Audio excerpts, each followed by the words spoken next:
I've always had a passion to help young people because I don't have the easiest of youths, if you like.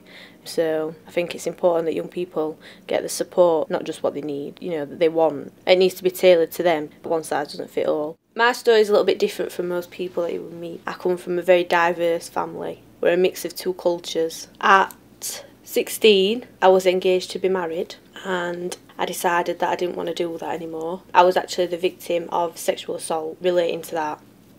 That was, quite a hard thing for me to deal with. It's thanks to youth workers actually at Sheffield Futures and my lead Sarah that I came through that, and I'm able to deal with what happened now. They made me see that I could come through it and I could see the other side, because a lot of the time I thought that it was my fault and what happened to me wasn't my fault.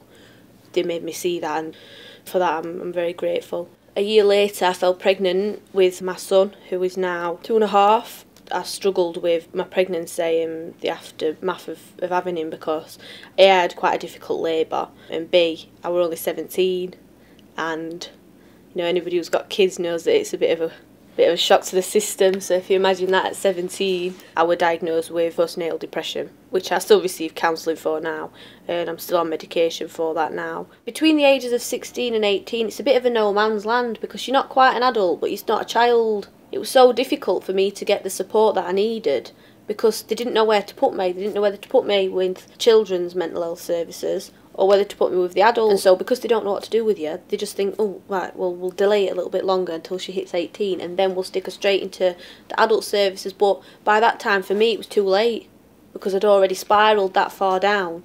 My depression was taking over, and I was really vulnerable. I was struggling to cope looking after my son. I got into a really abusive relationship. I got with a man who was extremely controlling and vindictive and manipulative. I was like a shadow. I weren't me at all, and I couldn't see it.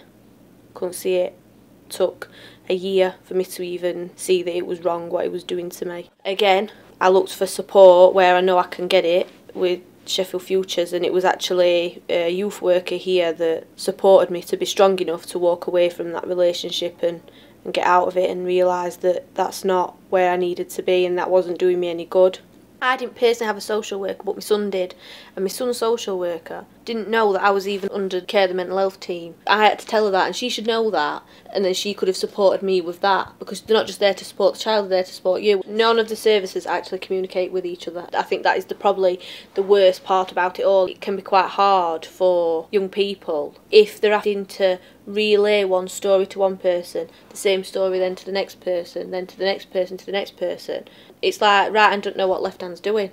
Young people, at the end of the day, they're learning, every day is a learning curve for them, and I think that they need that support to find the right way to go in their life and what they want to do and where they want to be. And I think it takes sometimes the right support from the right people to make sure that they can actually do that. No matter what happens in your life, you can always turn it round, and you can come out a stronger person for it. My job has helped that, because it's given me a purpose, and it's something that I absolutely love with all my heart. It's something that I'm so passionate about, and something that I enjoy so much that I don't know where I'd be without it.